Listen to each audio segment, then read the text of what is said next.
kebesaran-Mu. Ku mau hidup puji nama-Mu. Ku mau hidup menjadi terang-Mu.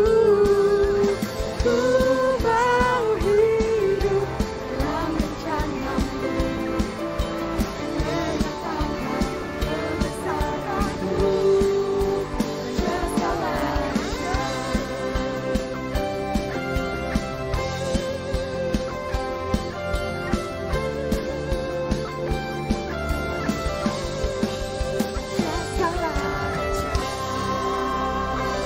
saudara bagi Yesus kemuliaan.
Shalom, Heroes. Bagaimana kabarnya semua? Semoga semua senantiasa dalam keadaan yang sehat. Ucap syukur untuk kesempatan yang kembali diberikan bagi saya untuk sedikit sharing tentang kebenaran firman Tuhan. Sebelum kita mulai, mari kita berdoa.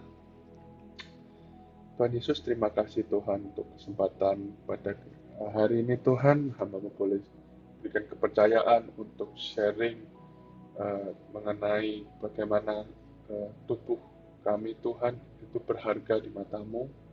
Biar sungguh-sungguh apa yang menjadi isi hatimu Tuhan yang boleh kau sampaikan melalui lidah bibir hambamu, biarlah kau yang semakin bertambah dan hambamu semakin berkurang. Sembunyikanlah hambamu di balik salibmu Tuhan, dan berbicaralah kepada setiap daripada kami. Hanya di dalam nama Tuhan Yesus kami sudah berdoa, haleluya, amin. Oke, baik ya, jadi tema kita pada hari ini adalah tubuhmu yang berharga. Nah, mungkin sekarang ya, apalagi kita di era COVID-19, ya I'm sure banget kalau namanya kesehatan itu menjadi salah satu trending ya, atau menjadi salah satu hal yang menjadi concern utama atau something yang sudah menjadi perhatian bagi hampir seluruh manusia ya yang ada di bumi ini, karena efek COVID-19 ini kan mengglobal ya, dan awareness ini menjadi holistik ya, nggak dulu mungkin kalau mental health issue ya, spiritual issue ya, sebelumnya mungkin menjadi satu fokus, tapi karena COVID ini physical health itu juga kembali menjadi something yang penting untuk menjadi perhatian kita atau menjadi apa yang kita perhatikan. Nah, ini juga mungkin selama ini kesehatan itu nggak dilihat sebagai sesuatu yang valuable gitu ya, daripada mungkin yang lain, pekerjaan atau apa kita, atau mungkin mental kita, spiritual kita. Bukannya spiritual and mental itu nggak berharga ya, atau nggak, tapi kadang kita sering lupa untuk memperhatikan juga itu kesehatan daripada tubuh fisik kita. Jadi yang selama ini mungkin kita taken for granted ya, dengan adanya COVID ini menjadi kita sadar bahwa ternyata kesehatan itu butuh kita usahakan secara efektif ya, baik itu dengan dengan vitamin, atau dengan ada yang berjemur ya, supaya vitaminnya juga semakin itu untuk imunnya bisa lebih baik, atau mungkin juga exercise ya, supaya itu secara rutin gitu ya. Jadi dengan kondisi efek COVID-19 ini mungkin tidak kok di luar dari segala hal-hal yang jelek gitu, tapi ada satu nilai positifnya bahwa manusia itu menjadi lebih menghargai kesehatan dengan adanya COVID-19 ini. Nah, ada pepatah yang bilang ada sebuah important phrase, atau kita bilangnya semacam kata mutiara gitu ya. Mens sana in corpore sano dalam bahasa Latin, atau dalam bahasa Indonesianya adalah healthy mind in a healthy body ya. Jadi bagaimana sih kita tuh memiliki pikiran yang sehat, atau mungkin juga even spiritual yang sehat itu juga salah satu faktornya utama adalah juga memiliki tubuh yang sehat. Ya, di 3 Yohanes 1 ayat 2 dikatakan saudaraku yang terkasih, lebih dari segala hal aku berdoa agar engkau makmur dan sehat, sama seperti jiwamu pun makmur. Jadi memang ternyata nggak cuma perlu jiwa aja nih yang makmur, tapi juga harus badan kita pun itu juga penting loh ternyata untuk makmur dan sehat. Ya, makmur nggak berarti juga berarti yang banyak makan aja ya kayak saya itu yang makmur, enggak gitu ya. Makmur dan sehat itu berarti benar-benar healthy ya, tubuh kita tuh harus benar-benar healthy dan balance. Nah, sebelum kita masuk lebih dalam terkait dengan tubuh ya, kita lihat agak take a step back ya. Kita ini sebagai manusia ya, termasuk bagi juga di situ manusia itu diciptakan 3 in 1. Jadi ada roh, ada jiwa, dan ada tubuh. Nah, secara keseluruhan kita harus mampu melihat bahwa manusia ini adalah ciptaan Tuhan yang paling istilahnya paling wow ya, paling ultimate. Kalau bahasa Inggrisnya the ultimate creation itu adalah human being. Ya, kok kita kadang mikirin tubuh ya, kita ngomongin tentang fisik atau tubuh, seringkali konotasinya kan kurang baik ya. Pada saat kita ngomongin tubuh itu kayak berkaitannya dengan dosa atau daging ya, kedagingan, keinginan daging itu adalah dosa dan nafsu. Nah, padahal dari rencana awal di kejadian ya, bahkan sebelum dosa masuk, Tuhan itu nggak menciptakan manusia cuma dengan roh kayak gentayangan melayang-layang gitu, enggak. Tapi Tuhan memang menciptakan manusia dengan tubuh gitu loh, dengan daging, dengan tubuh. Nah, di kejadian satu, ya ini seperti pada saat Tuhan membuat dalam penciptaannya ya, Tuhan menciptakan segala sesuatu semuanya dan manusia itu diciptakan yang paling terakhir. Jadi istilahnya God is saving the best for the last ya, biasanya seperti itu. Nah, kalau kita dalam bahasa Inggris, ini bisa dicek di terjemahan bahasa Inggris. Eh, untuk ciptaan-ciptaan yang lain, Tuhan itu bilang let this atau let that be. Misalnya let there be light gitu ya. Let there be apa namanya animals gitu ya. Tetapi kalau dengan pada di bagian manusia pada saat diciptakan terakhir itu ada kata-kata yang berbeda. Ya di kejadian 1 ayat 26 dalam bahasa Inggris dalam terjemahan New English Translation kalau salah. Di situ dibilang pada saat di bagian manusia Tuhan ngomong dengan ketritunggalannya, dibilang marilah kita membuat.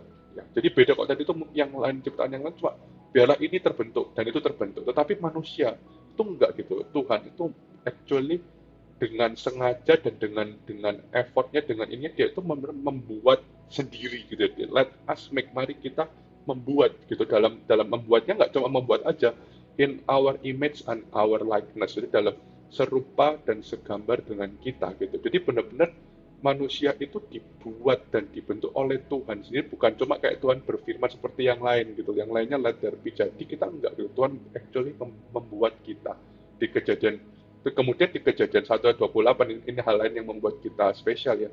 Kita menerima perintah langsung dari Tuhan. Tuhan actually berbicara sama kita gitu, bahwa kali perintahnya Tuhan kan beranak cuculah dan berbuahlah dan penuhi bumi ya. Jadi kita itu benar-benar ciptaan Tuhan yang Tuhan itu berbicara langsung dan mendapatkan perintah yang langsung daripada Tuhan.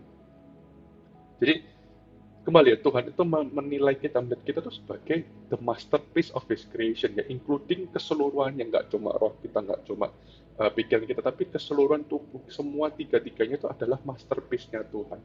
Nah ini kita baca ya di Mazmur 139 ayat 13 sampai 14 ya. Di sini bilang, sebab Engkau Tuhan ya telah membentuk buah pinggangku.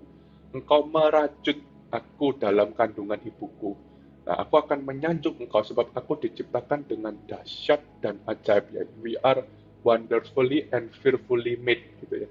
Dahsyatlah segala perbuatanmu dan jiwaku sungguh-sungguh menyadarinya. Ya, di sini kita lihat kata-kata merajut ya, seperti tadi ya. Let us make. Tuhan itu benar-benar membuat kita itu enggak cuma ya jadi yo, enggak gitu. Tapi Tuhan benar-benar membentuk, merajut itu berarti kan carefully. Kita namanya orang merajut itu kan benar-benar hati-hati ya dalam membuatnya, dalam membentuknya. Tuhan itu merajut kita ya. Seperti ada apa namanya ilustrasi lain atau perumpamaan itu seperti apa namanya membentuk dari kita bejana dari tanah liat itu benar-benar dengan hati-hati dengan tangannya Tuhan sendiri. Nah, that is how special we are gitu loh.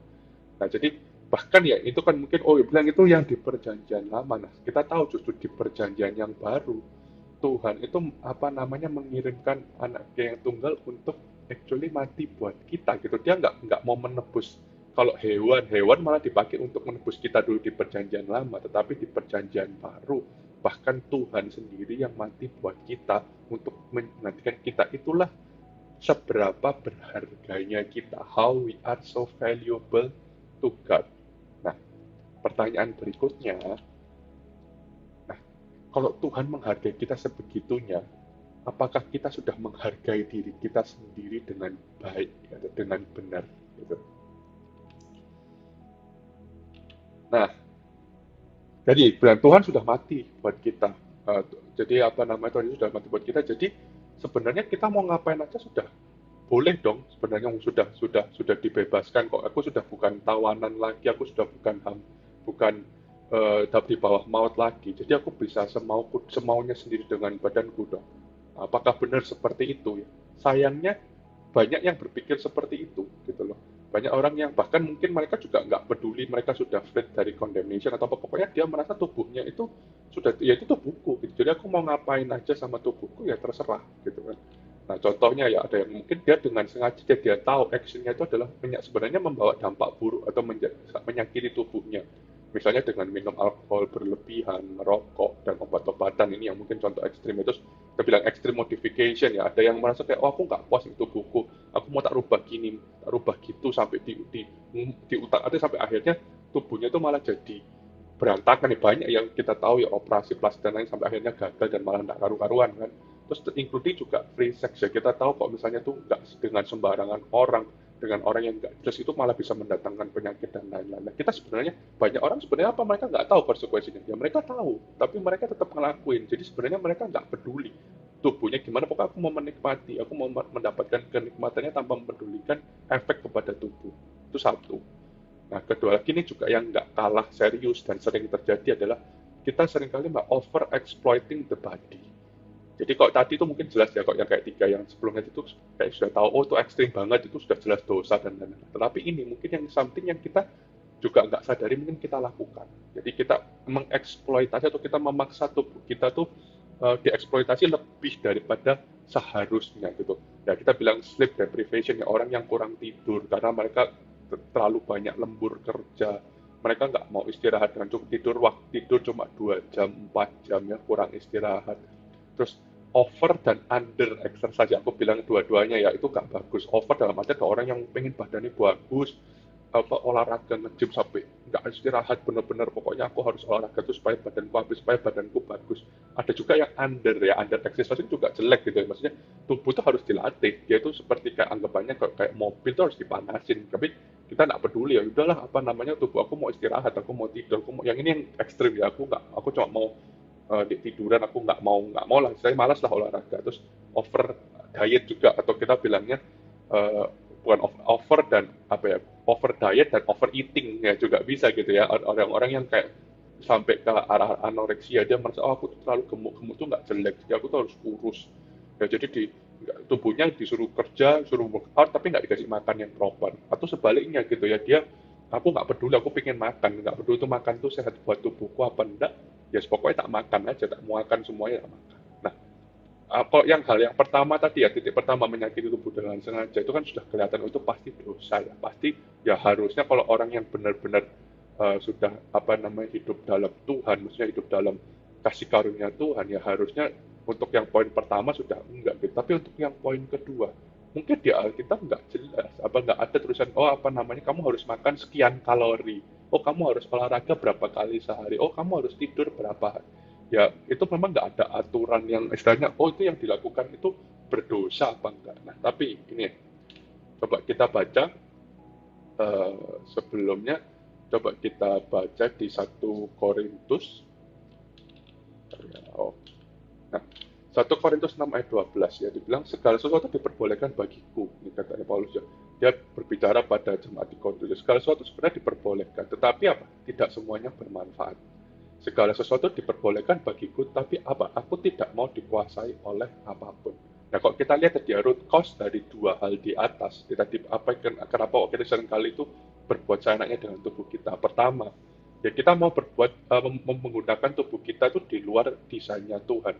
Ya aku mau pokoknya berdasarkan kemauanku, berdasarkan apa yang aku merasa pantas, atau apa yang merasa ya itu tubuh-tubuhku, maksudnya apa namanya, semau-mauku dong, mau diapain, mau digunakan untuk apa. Nah terus hasilnya adalah yang kedua, pada saat kita tuh menggunakan tubuh kita di luar desainnya Tuhan atau rencananya Tuhan, kita sebenarnya apa, sudah membiarkan tubuh kita tuh dikuasai atau dimiliki suatu hal lain. Sebenarnya hanya ada dua opsi kok. Tubuh kita tuh mau kita serahkan kepada siapa? Kepada rencana Tuhan, pada planning Tuhan yang awal, atau kepada hal yang lain. Dan hal yang lain itu pasti ya dari si jahat gitu loh. Kita nggak sadar tubuh kita itu dikuasai oleh hal yang si jahat. Contoh kayak tadi misalnya kita yang contoh yang pertama udah jelas ya, jadi kayak menyakiti tubuh dan lain-lain itu kan sudah ekstrim. Tapi kalau yang sudah misalnya ini kayak kita sleep deprivation ya, atau kita kurang istirahat, berarti kita mungkin sudah dikuasai oleh ambisi kita, atau kita sudah dikuasai oleh apa namanya workaholic kita, perfeksionis kita. Jadi kita tuh nggak sadar bahwa apa namanya sebenarnya kita tuh sudah dikuasai oleh roh yang istilahnya bukan daripada Tuhan gitu loh, yang benar-benar kita sedang mengejar sesuatu, apakah itu gambar diri kita, pengakuan dari orang lain, sehingga kita malah mengorbankan tubuh kita. Pada saat kita mengejar sesuatu pekerjaan yang dengan intensi dan motivasi yang benar dalam artian, oh kita tahu kita bekerja itu buat Tuhan, kita juga pasti akan tahu bahwa untuk menggunakan tubuh kita itu pada level yang normal. Tapi kalau sampai kita nggak istirahat, sampai nggak tidur dan lain-lain, itu sudah pasti ada something wrong ya di apa yang kita kejar. Kita membiarkan apa itu tubuh kita ternyata sudah pikirnya kita itu kita yang in control, padahal sebenarnya enggak gitu. Sebenarnya kita sudah pas sadar kita tuh dikuasai ya. Seperti kata 1 Korintus 6 ayat 12, mungkin itu sebenarnya diperbolehkan, nggak ada di ayat kita bilang, oh kamu nggak boleh, kamu tidur cuma 2 jam, ya nggak ada. Tetapi kita nggak sadar bahwa kita itu telah dikuasai oleh something else yang membuat kita tuh malah tidak men-treat atau tidak memperlakukan tubuh kita itu dengan baik gitu ya. Nah, berarti sebenarnya apa? Kita tuh sebenarnya memandang tubuh kita itu dengan kacamata yang salah gitu loh, dari akar masalahnya. Nah, sekarang bagaimana Tuhan itu memandang tubuh kita gitu. How God views our body gitu. Yang benar itu seperti apa? Nah, di 1 Korintus 6 di ayat berikutnya di ayat 13b dalam bahasa Inggrisnya dibilang the body is for the Lord and the Lord is for the body. Jadi tubuh untuk Tuhan dan Tuhan untuk tubuh. Nah, ini dibilang tubuh ya, benar-benar spesifik dibilang tentang tubuh di 1 Korintus 6 ayat 13b. Jadi di sini berarti ada dua hal ya. Yang pertama adalah the body is for the Lord ya. Dan yang kedua adalah the Lord is for the body. Nah, yang pertama dulu nih, the body is for the Lord ya. Nah, jadi kok dipikir-pikir ya, Tuhan tuh kenapa menciptakan manusia itu nggak cuma rohnya aja gitu, karena kan dibilang kan, kalau dibilang jelek tadi ya, daging itu kan dengan identiknya dengan dosa, hawa nafsu. Terus kenapa kok roh kan penurut, lah apa kok Tuhan itu menciptakan manusia dengan roh aja, kok nggak dengan roh aja, tapi kok masih dengan tubuh gitu ya. Nah ini sebenarnya gini, kita harus bisa melihat bahwa tubuh itu seperti analoginya dan seperti kendaraan atau alat yang dipercayakan Tuhan kepada manusia untuk melakukan tugasnya. Nah, ingat tadi di Kejadian 1:28, Tuhan bilang kepada manusia, beranak cuculah, berbuahlah dan penuhi bumi. Kita diminta untuk be fruitful dan menguasai bumi, memenuhi bumi. Kita diberikan kepercayaan untuk memanage apa yang Tuhan sudah ciptakan, dan yang Tuhan ciptakan semuanya kan fisik ya. Semua yang Tuhan ciptakan itu ada bentuknya, dan dia pasti membutuhkan kita untuk melibatkan kita sebagai manajernya atau sebagai steward ya, kita istilahnya sekarang steward itu juga fisik juga gitu, tapi goalnya itu apa? Untuk melakukan tugas. Nah, contoh nih ya, ini di gambar di samping ini, misalnya kita itu dipercayakan sama kita ini seperti seorang kayak seorang driver terus dipercayakan sebuah mobil mewah. Nah, mobil mewah ini punyanya si tuan yang atau seorang konglomerat yang kaya, atau misalnya dia punya banyak mobil mewah, terus dia mau membuka sebuah jasa seperti Uber gitu ya mungkin ya, tapi seperti penyewaan mobil gitu, tapi dengan drivernya. Kita ini seperti adalah drivernya, kita dibawain sebuah mobil. Nah, mobil ini mobil yang mewah, mobil yang bagus. Tujuannya apa ya? Supaya kita bisa misalnya nih, kalau misalnya kita mau disuruh nganterin dia kemana misalnya, atau kita misalnya disuruh untuk nganterin ke sini ke situ misalnya. Jadi tubuh kita tuh seperti adalah kendaraan itu yang sebenarnya Tuhan tuh percayakan buat kita. Nah, sekarang nih misalnya kita sebagai driver nih dari mobil kayak mobil gini ya, mobil yang kayak gambar ini, apakah kita bakal memperlakukan mobil ini semau-mau kita? Ya enggak dong ya, kita nggak bisa mobil ini, karena ini mobil bukan punya aku, ya wes tabrak no, enggak kan, pasti kita akan bertanggung jawab gitu dengan mobil ini, dan kita kan dipercayakan mobil ini dengan goal bahwa kita harus mengantarkan seseorang atau mengantarkan bos itu gitu ke suatu titik dan titik lain. Ya sama gitu loh, tubuh kita tuh seperti itu, kita dipercayakan bahwa tubuh kita itu sebenarnya bukan milik kita sendiri gitu. Di 1 Korintus 6 ayat 19 sampai 20 dibilang tubuh kita itu justru, apalagi sekarang ya kita dibawa kasih karunia, tubuh kita itu adalah milik Kristus yang sudah dibeli dan dibayar dengan lunas. Jadi kita benar-benar istilahnya kita nggak bisa lagi melihat tubuh kita itu sebagai milik kita yang mauku sendiri gitu. Aku nggak bisa seperti itu. Tubuh kita itu adalah punyanya Tuhan Yesus yang sudah dibeli. Ya, di Kejadian 1:28 yang dibilang beranak cucu dan penuhi bumi itu perlu physical body, karena bumi itu diciptakan bukan alam roh gitu, tapi bumi itu diciptakan bentuknya fisik, dan dia butuh juga kita dalam tubuh dan manusia supaya kita bisa beranak cucu dan memenuhi bumi. Yang namanya roh kan mau gentayangan memenuhi bumi gimana ya, harus tubuh fisik gitu. Dan yang kedua adalah berkuasa atau take dominion, mengusahakan atau as a steward ya. Jadi kembali lagi saya bilang karena creationnya Tuhan itu adalah physical, kira Tuhan juga membutuhkan kita untuk menjadi physical steward gitu, untuk melakukan tugas-tugas yang diberikan kita untuk mengusahakan, untuk mengolah ciptaan-ciptaannya yang lain yang sudah Tuhan percayakan gitu kan. Nah, jadi kita harus care for our body sebagai God-given treasure. Ya. Body kita tuh begitu sangat berharganya buat Tuhan, dipercayakan pada kita. Oleh karena itu, karena the body is for the Lord, that's why we need to care for the body. Nah, itu poin yang pertama. Poin yang kedua, the Lord is for the body. Jadi nggak cuma the body is for the Lord, tapi the Lord is for the body. Ya kita tahu istilah for dalam bahasa Inggris, for itu artinya support. Ya berarti Tuhan itu mendukung, bukan against, apalagi bukan neutral, ya bukan hanya netral, ya udah good ya bad enggak gitu kan. Tapi enggak, Tuhan itu actually for the body. Dia itu mendukung atau mensupport tubuh kita. Nah ya, jadi pertama implikasi Tuhan itu menciptakan kita seperti tadi ya kita baca di sebelumnya, kita tuh fearfully and wonderfully made. Tuhan itu menciptakan kita, everybody is amazing, yang you are beautiful and unique. Kita nggak diciptakan benar-benar semuanya itu ada kayak robot atau seperti ini yang mukanya sama semua, kalau semua enggak, semuanya unik. Jadi pada saat Tuhan itu sudah menciptakan kita tuh serupa segambar dengan Dia dan dia melihat itu indah. Ya berarti kita tuh memang indah. Jadi kita tuh nggak perlu lagi istilahnya sebenarnya ya oke lah kalau kita memang berolahraga itu oke. Tetapi kok sampai kita tuh dalam artian kayak aku mau mengubah tubuhku jadi kayak gini supaya aku tuh bisa jadi lebih cantik, supaya aku tuh jadi lebih bagus.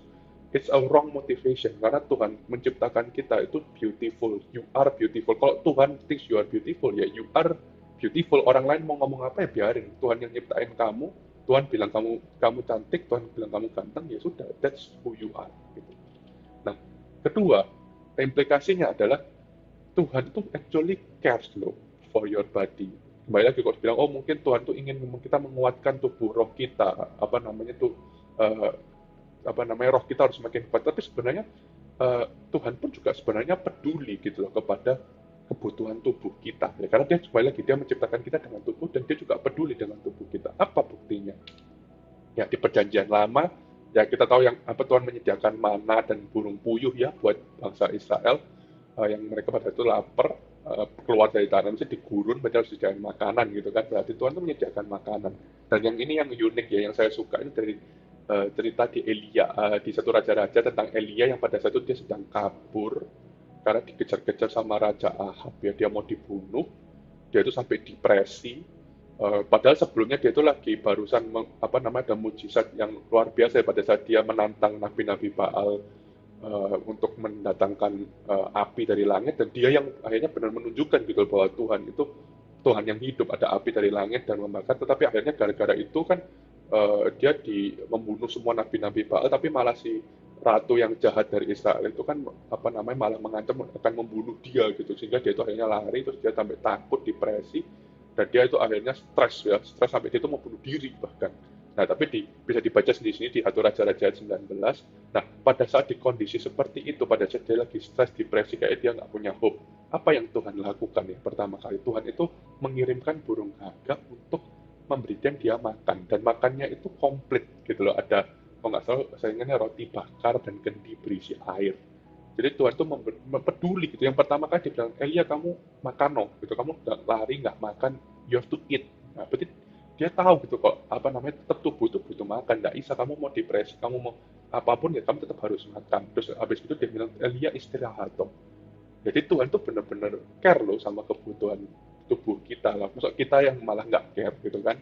Nah, di Perjanjian Baru di mujizat 5 roti dan 2 ikan yang dia memberi makan 5.000, dia sebenarnya dia sudah memberikan makanan rohani. Dia kan ceritanya kan dia khotbah dengan 5.000 orang itu, tapi kemudian sudah selesai kan ya sudah kan, kok misalnya dia cuma mikirin makan rohani itu nggak perlu makanan jasmani, ya udah disuruh pergi. Tapi enggak, dia bilang jangan, kita harus kasih mereka makan, takutnya mereka sudah malam ini kelaparan nggak bisa dapat makan, pingsan dan lain-lain.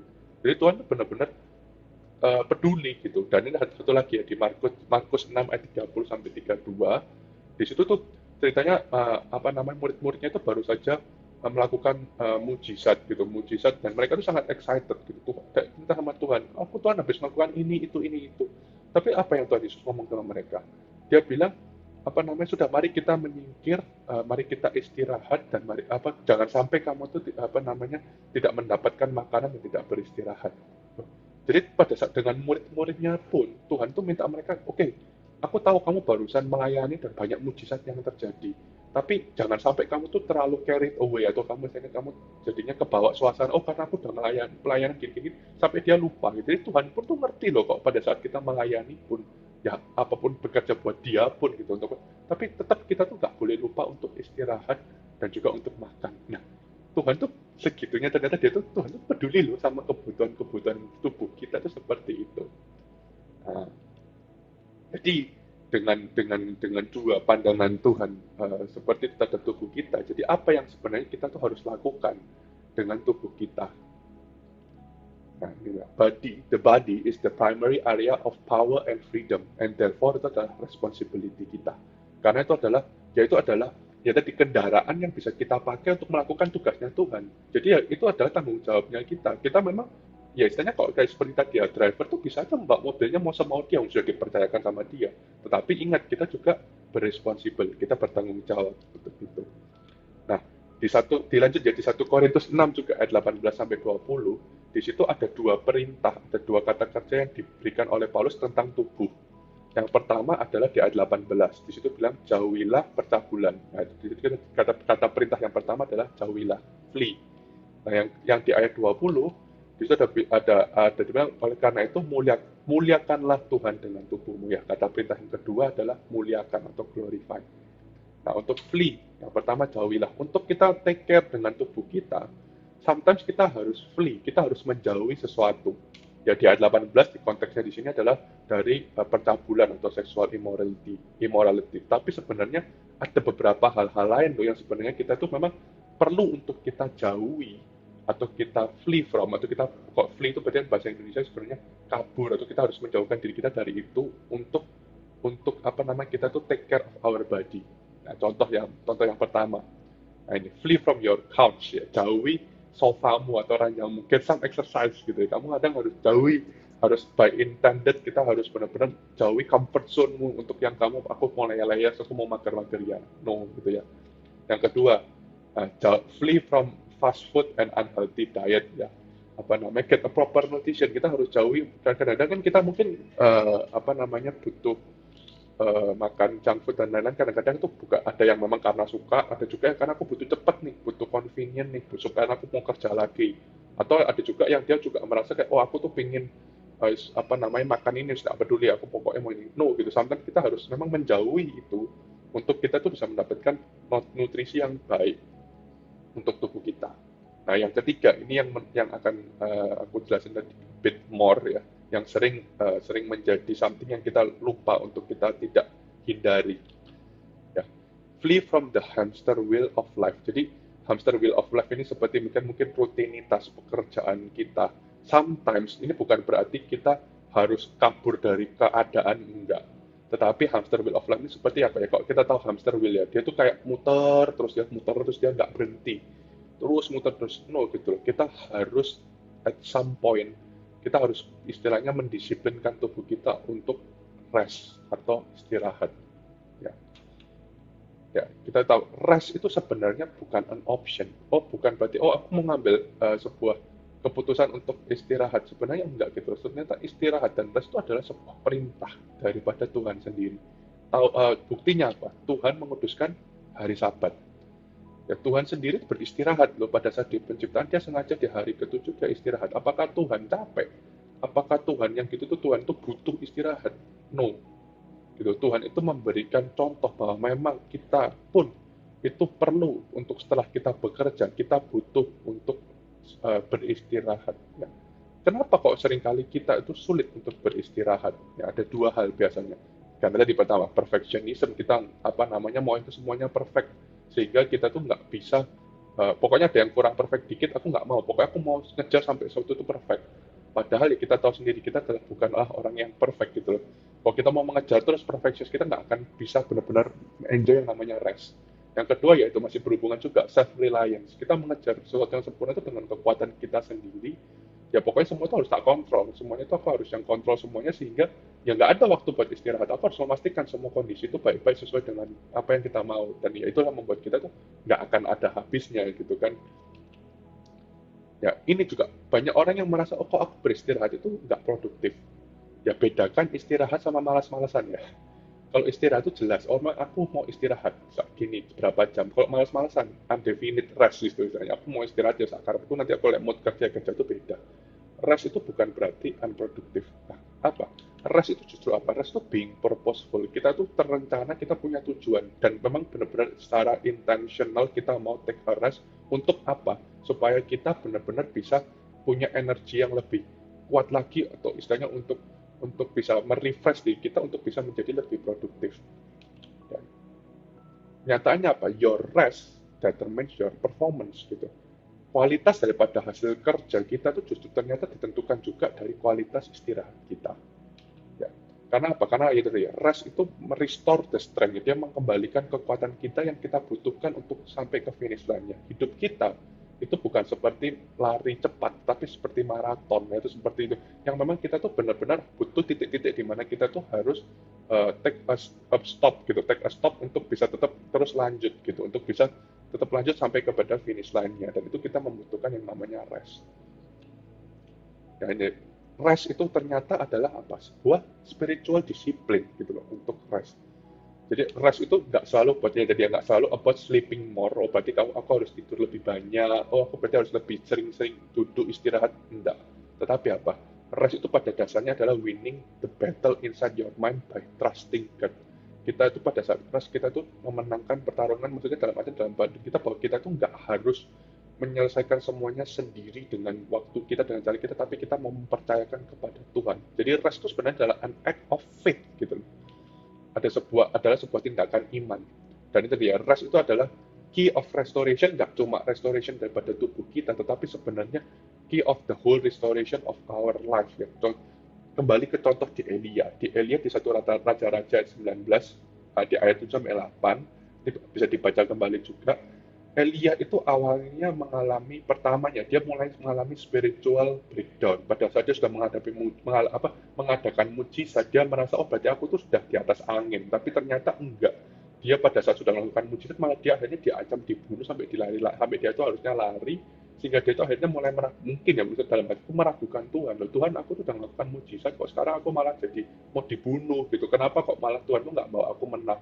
Terus akhirnya itu dia depresi, sampai dia itu akhirnya mau bunuh diri.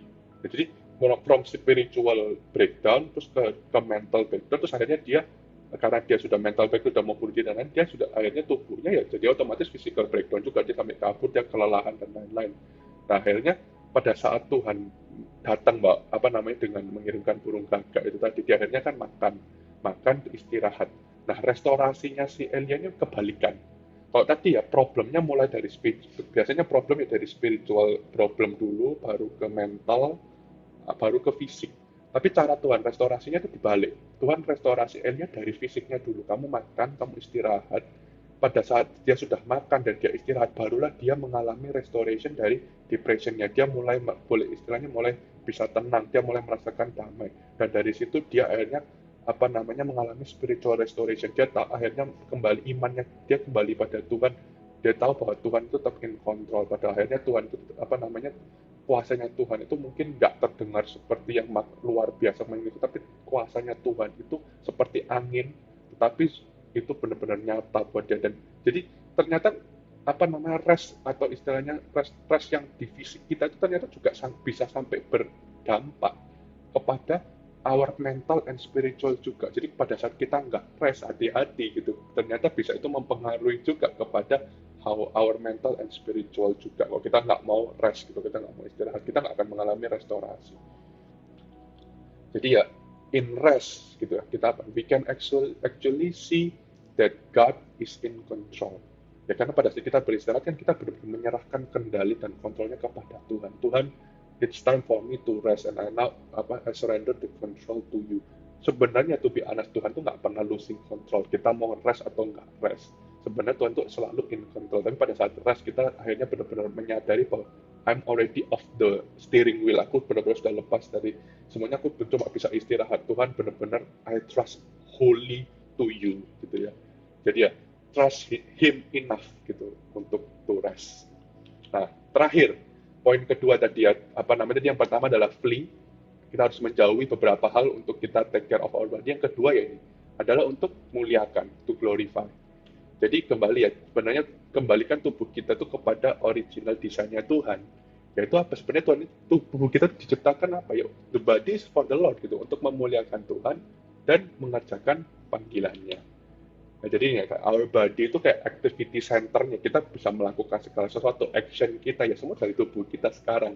Jadi kok pada saat kita nggak take care of tubuh, our body, tubuh kita, gimana kita bisa fulfill calling-nya Tuhan, untuk menjalani calling-nya Tuhan, untuk kita bisa memenangkan jiwa, kita bisa menginjil, kita bisa istilahnya bisa membawa jiwa-jiwa, memuridkan, semua itu membutuhkan tubuh. That's why kita benar-benar harus take care of our body untuk kita bisa pakai this body to glorify Tuhan. Ya, jadi justru melalui tubuh kita lah kita bisa berpartisipasi dalam mengasihi, melayani, komunitas kita, orang-orang di sekeliling kita untuk kemuliaan Tuhan. Nah, ada contoh yang paling the ultimate example of using a body for the glorify of God adalah Tuhan Yesus. Tuhan Yesus itu lahir nggak dalam roh, ya Tuhan Yesus itu lahir dalam daging, dan dagingnya itu benar-benar harus dihancurkan, benar-benar disiksa, benar-benar mengalami kesakitan daging. Semuanya untuk apa? Untuk fulfilling His Father's purpose, yaitu untuk kemuliaan Tuhan. Ya, that's why gitu manusia saat itu juga diciptakan dalam tubuh. Bayangin kok Tuhan Yesus tuh nggak lahir dalam tubuh ya, it's His body gitu that actually fulfill the salvation work gitu. Tubuhnya yang benar-benar harus mengalami penyiksaan yang begitu luar biasa untuk kemuliaannya pada Tuhan, untuk kemuliaan Tuhan dinyatakan, untuk keselamatan kita boleh dinyatakan. Nah, sekarang kita harus take a step ya. Kadang the whole busyness, hal-hal yang membuat kita sibuk itu membuat kita tuh lupa untuk melihat sebenarnya tubuh kita saat ini dalam kondisi yang oke atau enggak. Nah, cara tahunya gimana ya sekarang tubuhku oke apa enggak? Ya di Matius 12 ayat 33 dibilangnya, peliharalah sebuah pohon dengan baik maka buahnya pun baik. Sebaliknya, pelihara pohon dengan buruk maka buahnya pun akan buruk. Sebab dari buahnya lah pohon itu dikenal. Nah, sama seperti tubuh kita. Kita cara tahu gimana sih tubuh kita itu adalah sedang dalam baik atau enggak. Kita sudah take care our body itu udah bagus apa enggak? Ya dari buahnya, atau dari apa? Dari apa yang dikeluarkan daripadanya, apa yang tubuh kita itu munculkan, itu menjadi sebuah indikator apakah tubuh kita itu baik-baik saja. Ya nomor satu ya, ini yang paling mudah untuk pada saat nggak oke ya, tubuh itu pasti akan memberikan signal. Ya pasti ya, kok misalnya yang sudah jelas ya, ada signal-signal yang cukup obvious ya, yang mungkin kok aku lagi kurang tidur ya, pusing, sakit, terus juga ngefek ke mood, tuh kok nggak mood ya, dan lain-lain, mungkin aku tidurnya kurang ya, pasti moodnya juga nggak enak, bahkan sampai perilaku kadang-kadang sampai ke orang jadi kayak lebih rese, lebih jutek gitu kan, itu juga salah satu signal ya. Ada mungkin signal juga yang mungkin nggak bisa lihat kasat mata, nggak bisa lihat langsung, dan kita juga butuh yang melakukan mungkin medical check up gitu untuk melihat sebenarnya kondisi tubuh kita itu seperti apa. Nah, yang kedua secara fungsi ya, ini yang paling kita bisa mengukur kembali. Coba kita renungkan kembali, sudahkah tubuhmu sekarang itu sudah kita usahakan dan gunakan sesuai dengan tujuannya, tujuan daripada Tuhan. Ingat ya, kembali lagi, Tuhan, the body is for the Lord. Apakah tubuhmu ini sudah kamu gunakan sepenuhnya untuk istilahnya untuk memuliakan Tuhan? Karena itu kembali lagi, jadi seperti yang saya sudah tadi mention sebelumnya, hanya ada dua kok sebenarnya, antara kita mau memakai tubuh kita dikuasai oleh Tuhan untuk memuliakan namanya, atau dikuasai oleh pada si jahat. Kita akan nggak sadar bahwa tubuh kita tuh semakin lama akan semakin self-destruct tanpa kita sadari pada saat kita tuh nggak melakukan atau nggak menggunakan tubuh kita sesuai dengan tujuan daripada Tuhan. Ya, lastly ya, kembali ya, treat the treasure well. Tubuh kita adalah sebuah harta yang berharga yang Tuhan sediakan. Itu sangat so priceless, sangat berharga sampai Tuhan itu mempercayakan kepada kita untuk memuliakan Dia, dan bahkan pada saat itu jatuh, Dia membayar kita dengan harga yang begitu mahal. Dengan harga apa? Dengan juga memberikan tubuh anaknya yang tidak berdosa, yang murni, untuk benar-benar mati di kayu salib. That's how valuable you are. So please stop seeing tubuhmu sebagai hal yang nggak berharga. Stop treating your body semaunya sendiri. Stop abusing your body. See it the way the God see it. It is very valuable. It is very masterpiece-nya Tuhan. Semuanya itu, the body is created for the Lord and the Lord is for the body. So from now on, aku encourage kita semua tuh, let's benar-benar treat our body better for the glory of God. God bless you all. Terima kasih sudah beribadah bersama kami.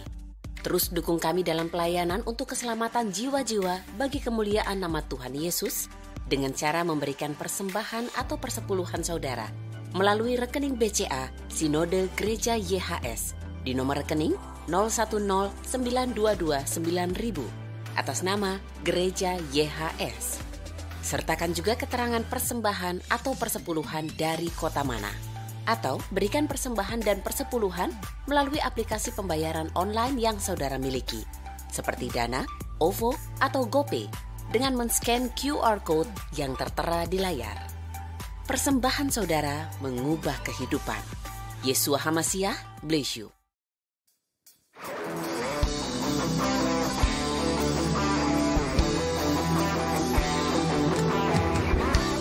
Mari sama-sama kita sembah Tuhan kita. Hidupku di tanganmu, katakan anugerah bagiku, sungguh itu tak pernah terbayangkan. Kau memakai hidupku, come on, dengan kekuatanmu. Kau lengkapi hidupku, sungguh itu tak pernah terpikirkan. Kau memakai hidupku, Yesusku, bagai anak panah di tangan pahlawan. Demikian hidupku di tanganmu, aku kan meletak di garis terdepan. Dengan kuasa-Mu hancurkan musuhku.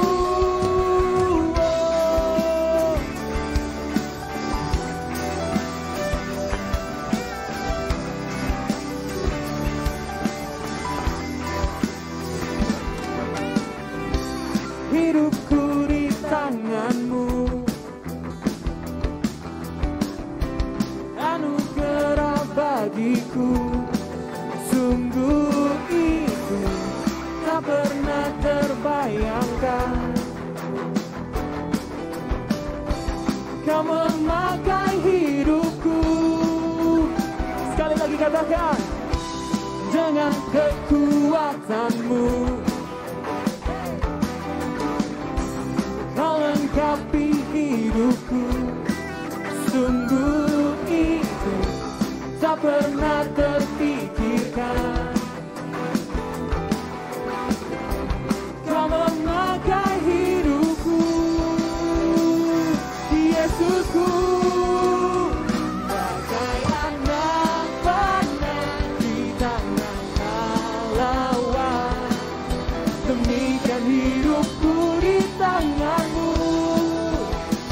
aku kan meletak di garis terdepan. Dengan kuasa-Mu hancurkan musuhku, bagai anak panah di tangan pahlawan. Demikian hidupku di tangan-Mu, aku kan meletak di garis terdepan. Dengan kuasa-Mu hancurkan hancurkan musuhku bagai anak. Pahlawan-pahlawannya Tuhan, sama-sama kita katakan, hey, demikian hidupku di tanganmu. Come on heroes. Aku kan melesat dengan kuasamu, hancurkan musuhku